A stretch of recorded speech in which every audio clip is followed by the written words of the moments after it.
यन्तां वन्दे गुरु परम्परां। बोले श्री सद्गुरुदेव भगवान की जय। आज हम आप लोगों को एक ऐसे भक्त की कथा सुनाने जा रहे हैं कि उस भक्त के ठाकुर जी दास बन गए। आपने पीछे कथा सुनी कि ठाकुर जी लुटने के लिए आ गए, अब ठाकुर जी स्वतः दास बनकर आ गए उस भक्त के घर में, और दास बन के सारी सेवा करते। सारी सेवा का तात्पर्य प्रसादी सिद्ध करते, झाड़ू पोछा करते, सब करते। सोचिए वो भक्त कितने पावन हैं कि जिनके यहाँ ठाकुर जी नौकर बन के आते और स्वतः सारी सेवाएं करते। ऐसे ही भक्त शिरोमणि श्री त्रिलोचन दास जी की कथा आज हम आप लोगों को श्रवण करवाते हैं कि ठाकुर जी उनके यहाँ कैसे आए। त्रिलोचन दास जी संत सेवा के बड़े ही निष्ठ भगत थे, खूब साधु सेवा करते। उनके पास पैसे रुपए की कोई कमी नहीं थी, लेकिन समस्या क्या थी कि उनकी पत्नी के अलावा कोई नहीं था जो साधु सेवा में हाथ बटा सके, क्योंकि त्रिलोचन दास जी वैश्य कुल में पैदा हुए थे, तो उनको व्यापार भी देखना पड़ता था। व्यापार से धन अर्जित होता था, उस धन से वो साधु सेवा करते थे। तो उनके मन में बड़ी ही चिंता थी कि कहीं ऐसा ना हो कि ठाकुर सेवा के साथ साथ संत सेवा विक्षेप में पड़ जाए। और ठाकुर जी से हमेशा वो प्रार्थना करते कि प्रभु कोई ऐसा नौकर मिल जाए कि जिससे संतों की वो सेवा करे, संतों के मन की बात जान ले और उनके मन के अनुसार उनको प्रसाद पवाए, उनकी सेवा करे।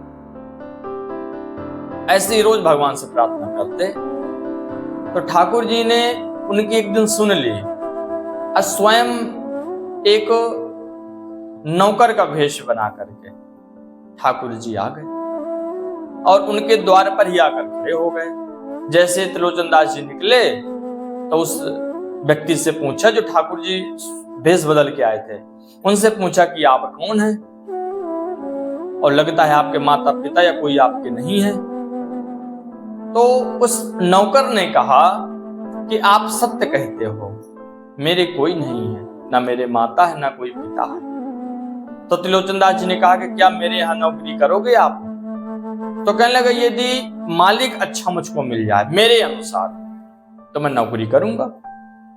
तो कहने लगा आपके अनुसार क्यों नहीं? तो कहने लगा कि मुझे 5 से 7 सेर अन्न रोज चाहिए भोजन के लिए, और पहली शर्त तो मेरी ये होती है और दूसरी शर्त ये होती है कि मैं जिस घर में नौकरी करता हूं तो उस घर की जो मालकिन होती है वो बना के खिलाती है, और अगर वो किसी से ये बात कह देती है तो मैं घर छोड़ के चला आता हूं।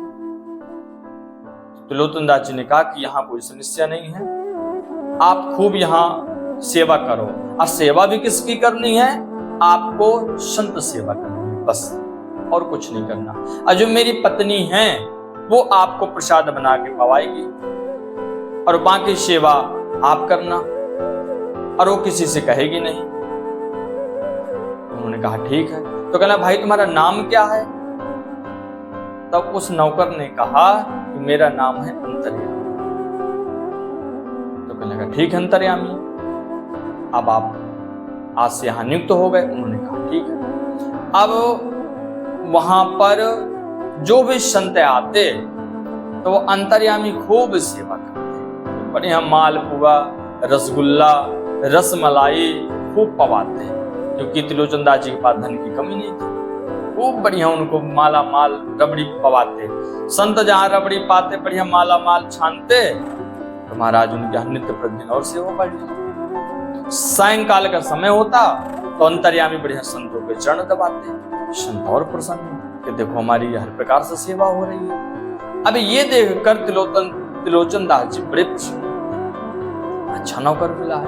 और नौकरी में पैसा कुछ लेता नहीं था, बस सिर्फ उसको 5 से 7 सेर अन्न खाने को मिलता था, बाकी बढ़िया सेवा चल रही थी। सेवा महाराज करते करते अंतर्यामी को 13 महीने निरंतर बढ़िया खूब त्रिलोचन दास जी ने खूब सुंदर सेवा चली। लेकिन एक दिन उनकी जो पत्नी थी वो पड़ोस में थोड़ा समय निकाल कर गई। तो पड़ोसिन ने पूछा कि बहन, तुम दिन प्रतिदिन बड़ी कमजोर होती जा रही हो, क्या कारण है? तो उन्होंने कहा कि बहन, मेरे यहाँ एक ऐसा नौकर आया है, मेरे पति ऐसा नौकर पकड़ के लाए हैं कि बड़ा वो अनोखा नौकर है। कहला क्या करता है वो? कहते हैं वो 5 से 7 सेर अन्न खाता है और बनवाता मुझे से है। तो एक तो मैं बनाती हूँ और दूसरा मुझको पीसना भी पड़ता है। नित्य का उसका ये भोजन है। अब इतना कह करके अब कहा कि बहन बताना नहीं किसी को, क्योंकि उसका कहना कि अगर किसी को बता दिया तो मैं चला जाऊंगा। वापस घर आ गई। लेकिन वो जो नौकर थे वो तो साक्षात भगवान श्री कृष्ण थे, जो अंतर्यामी, वो तो सबके मन की जानने वाले हैं। उन्होंने जान लिया तो तुरंत चले गए। आज जब चले गए तो शाम को जब आए, त्रिलोचन दास जी देखा कि अंतर्यामी नहीं है। पत्नी से पूछा कहाँ गया है, क्योंकि 13 महीने तक वो कहीं घर से बाहर नहीं गए थे। तो उन्होंने पूछा आज कहाँ गए अंतर्यामी? तो कहने लगा पता नहीं महाराज, वो लौट कर नहीं आए। अंतर्यामी दूसरा दिन आ गया। अब त्रिलोचन दास जी और चिंतित। तब पत्नी से पूछा कि वो ऐसे नहीं जाएगा, जरूर तुमने कुछ कहा होगा, सुना होगा। तब फिर उसने माफी मांगते हुए कहा कि कल मैं पड़ोसन के यहाँ गई थी, आपस में इतना बोला। अरे कहन भगवान, तुमने क्या कर डाला? इतना सुंदर नौकर मिला था, इतनी सेवा करता था, साधु सेवा। अब बताओ मैं कहाँ से लाऊंगा? आज के जमाने में कौन साधु सेवा करता है? तुमने तो अपराध कर दिया। अब देखो संत कहाँ से आएंगे, कौन सेवा करेगा? ऐसा सोचकर वो चिंतित रहने लगे। वो इतने चिंतित हो गए महाराज कि 3 दिन 3 रात उन्होंने न जल पिया और न अन्न खाया। और हमेशा यही चिंता रहती कि अब हम क्या करें, अब हम क्या करें। तब ऐसे थोड़े दिन और गुजरे। तब भगवान को भी रहा नहीं। भगवान ने आकाशवाणी हुई, आकाशवाणी से कहा कि त्रिलोचन, तुम अन्न खाओ और जल पियो, और तुम्हारा इसमें कोई कसूर नहीं है। तुम्हारे यहाँ संत सेवा होती थी, संत सेवा होगी, और यदि तुम चाहो तो मैं फिर से तुम्हारा नौकर बनूंगा। तुम परेशान ना हो, तुम अन्न जल ग्रहण करो। मैं तो भक्ति की रीति से ही प्रसन्न होता हूँ, और कोई रीति मुझे पसंद नहीं है। उस समय तुलसीदास जी कहते हैं ना, राम ही केवल प्रेम प्यारा, अजान ले जो जाना निहारा। भगवान तो सिर्फ किसके बस में होते हैं महाराज? भक्त के प्रेम के बस में। जब उनको ये आकाशवाणी का रहस्य पता चला, तब त्रिलोचन दास जी और व्यथित हो गए और व्याकुल हो गए कि देखो हम लोग कितने अभागी हैं कि 13 महीने से साक्षात भगवान हमारे यहाँ रह रहे थे, और बताओ हमने उनको दास बना दिया।